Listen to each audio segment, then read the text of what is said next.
Welcome, ladies and gentlemen. We appreciate you already for tuning in to the first episode of the newly Chop It Over Mar LU edition, I like to call it. I got my one-man crew of production, Kayshawn Cleveland in the background, so shout out my boy Kayshawn. And I got a special guest here with me, Mr. Jerron Cook, who is also my cousin. How you doing, my brother? How you feeling? What's up, bro? Feeling good. No, productive as usual. For sure. I appreciate you for joining me today, man. I know you were very, very busy. You know, you what they call you, showbiz. Mm-hmm. That's you, huh? Where you get that nickname from? Showbiz kind of comes from being like when it's time for showtime or it's time to show out, mixed with like business, like me being a business major, handling business. So I give you the show, but I give you the business as well. So showbiz. Okay, show and business as well. I like that. So I mean, here on my show, you know, when I was sitting here just thinking about like what I wanted to do, right, and like what I wanted my show to be about, I just really wanted to.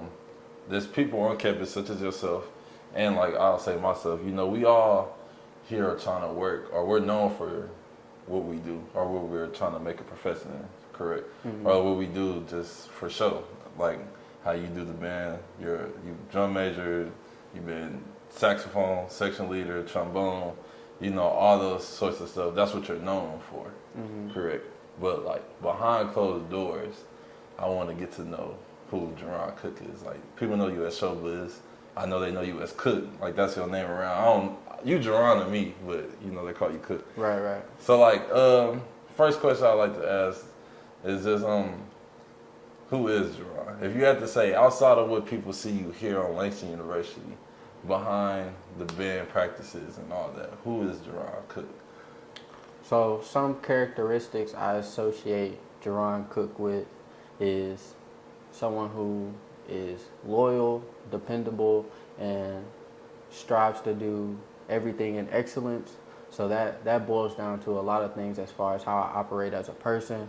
So I try to keep a real general motto about things so I could apply excellence to everything that I do. Outside of music, which is of course one of my passions, paid for my degree as I'll be graduating here pretty soon.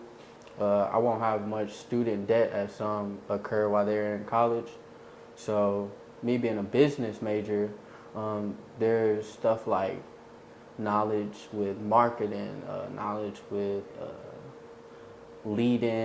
leadership, management, all types of things, administration, leading other people. So being around peers and like-minded peers at that, like it's easy for entrepreneurs, leaders to, I feel like, thrive in a environment like Langston. So I feel like I've been thriving as I close this chapter of my life here pretty soon. So. Okay, for sure. And I know you. Let me ask, what was it from the very beginning? Starting back from the very beginning for Jerron. Like, where did the inspiration of music come from, or let alone the inspiration of business as well? Like, where did both paths for you came from? I think that all boils down to where I'm from, Kansas City, Kansas. It's not the biggest of cities, but it's also not the smallest of cities. You're going to get the best of everything, kind of like the median there, and that's including geographically and all types of other things. So Kansas City is known for a historical music district, especially in jazz. There's many great singers that come out of Kansas City, maybe more so even gospel singers, pretty religious, as you know. But I feel like music, being from Kansas City, they express that it's not many ways out, and if you're going to get out of Kansas City, there's very few ways you could do that for free.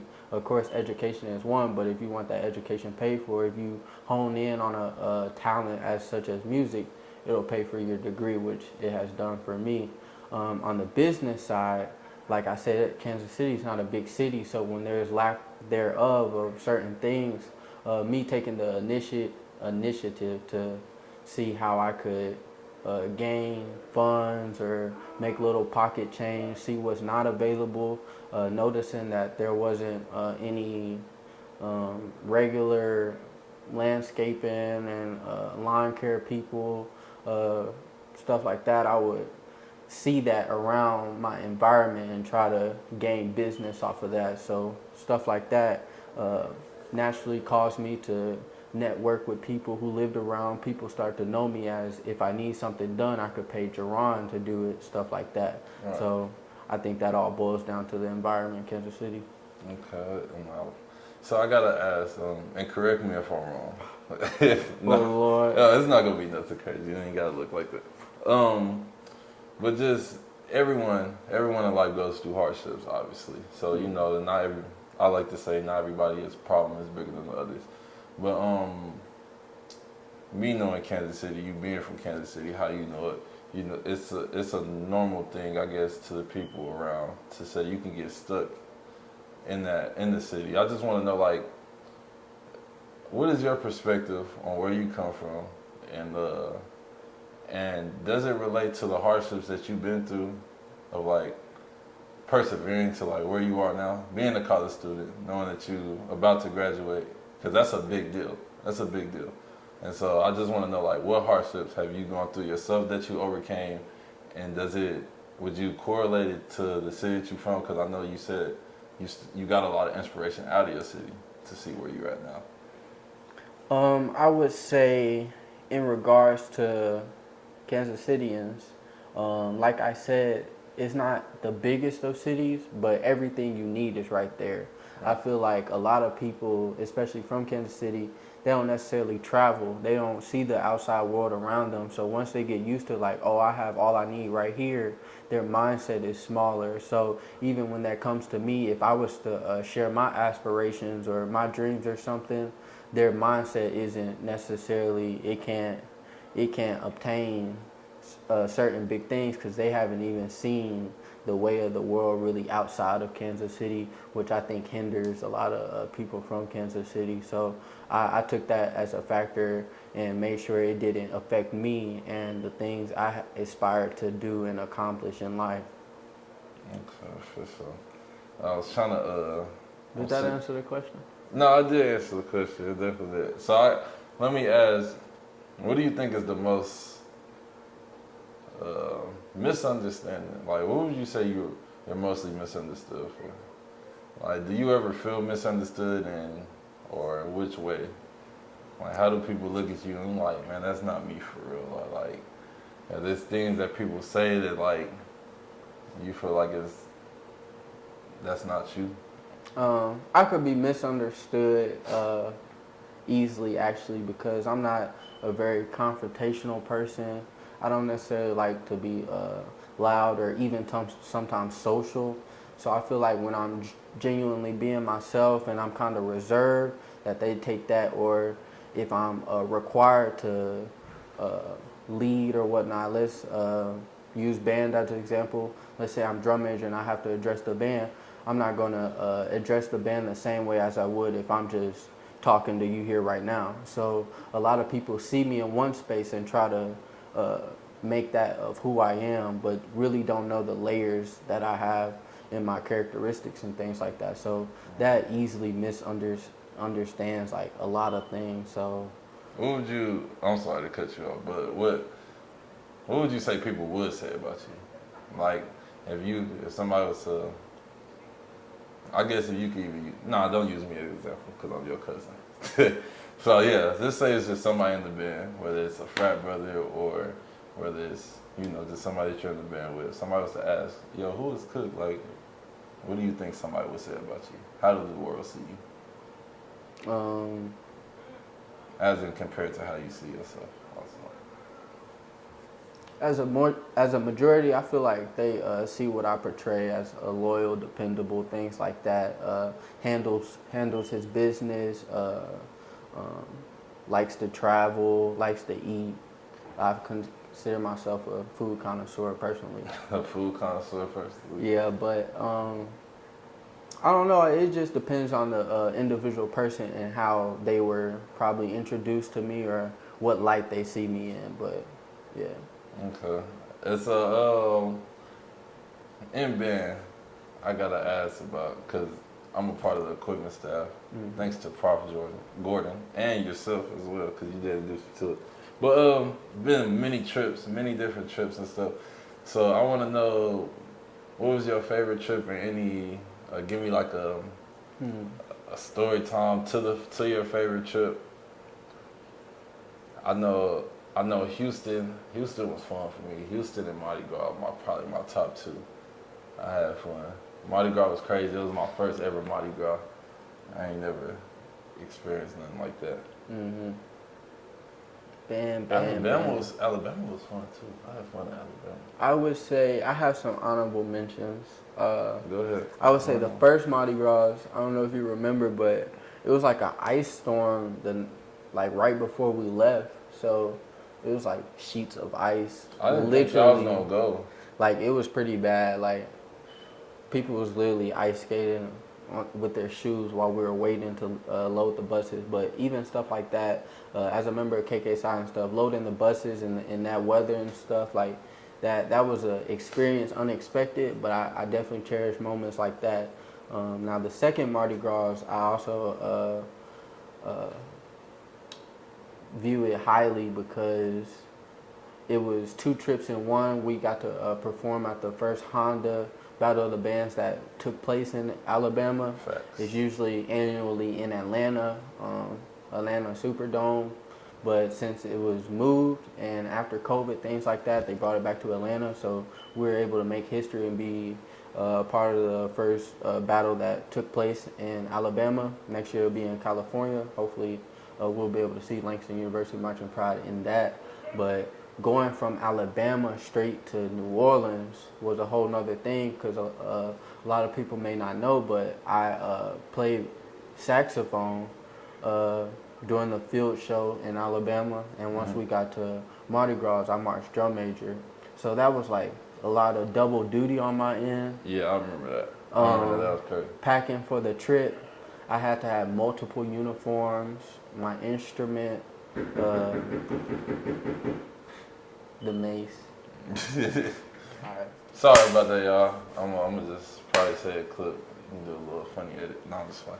So the Alabama, going into Mardi Gras, I had to have multiple uniforms, my instrument and the mace, whistle, like the equipment I needed to fulfill both duties, but also being able to memorize the drum major 8 counts that we would be doing in the parade, and also the field show music on the saxophone. All that happened at the same time, so it was strenuous, but I value the fact that I was able to get it done. I don't think many people can do that within a 24-hour to 48-hour time span, realistically. Nah, that's dope, man.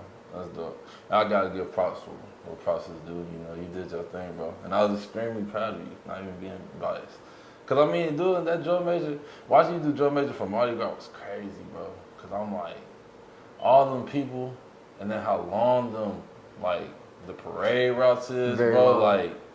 Like that's crazy. And I know like being drum major here at Langston itself, like you was ecstatic about all that. So it was just like turning, bro. I was just like, yeah, I was like, my boy lit. I was like water boy whole time. Had to run around, had to like pour you up just so you can stay hydrated and stuff like that.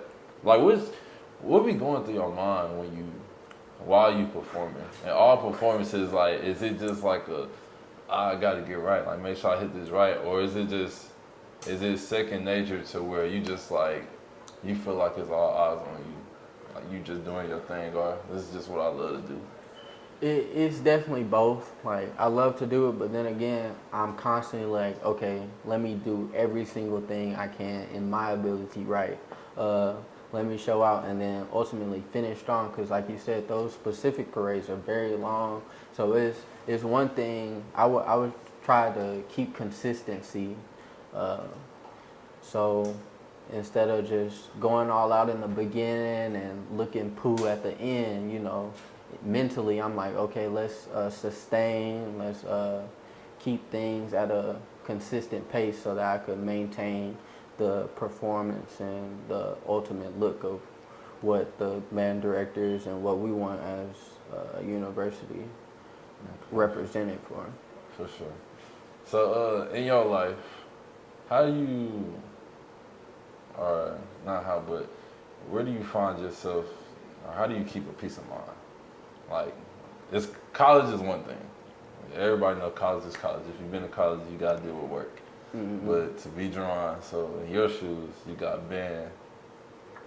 You can put the service that you do with your fraternity, KK Psi, with band itself, your business degree, and everything you have to do that comes with that. Like, where do you find the peace of mind at? Peace of mind for me, it may look like multiple things, but most of those things are temporary, if that makes sense. The only thing that like truly brings me peace is when I'm locked in with God, whether I have a conversation through prayer or I listen to some gospel music. That's the only thing that will genuinely bring me peace. Certain things, like even if I listen to R&B, which I really enjoy, or go eat some food, that's only gonna satisfy a temporary amount of time for peace. So being locked in with the Lord for me is ultimate, and it never fails. Facts. Love to hear that. Gotta keep God first. Mm-hmm. And I think one of the last questions I want to ask you is, what's probably and maybe not just direct advice, but just throughout life, what is something that you've been taught that's forever been stuck with you, and just, or what are things that's been told to you from whoever that just helped you throughout life? Inspiration, whether it's just an inspiration quote or just a life lesson. Some of the life lessons that come from me come from band. So my high school band motto, which comes from the Florida A&M Marching Band, FAMU, that's where my high school band director went. So some of the stuff they constantly drilled into us was precision in marching, attainment in leadership, quality in character, attainment in academics, stuff like that. I learned how to not only apply that to band, but apply that to everything, especially quality and character. What you do when no one else is looking, things like that. And like I said earlier, like striving for excellence in everything I do. Yes, things can get hard. Hardships, as you said, always are going to come about, but learning to incorporate mental breaks, mental rest, not becoming overwhelmed with things is what I try to go by to keep growing as a person. I would say that having set goals and milestones, I have always been one to, whether I say I'm gonna do something or if I dream or something, I technically consider that as a goal. My brain breaks it down as how can I get to that goal? Like, what are the baby steps to get to that goal? So if I accomplish this, I'll be able to eventually, not knowing the time, not rushing things. It may come fast, it may come slow, but if I'm actively working towards something, I'm eventually gain that. And lastly, I would say,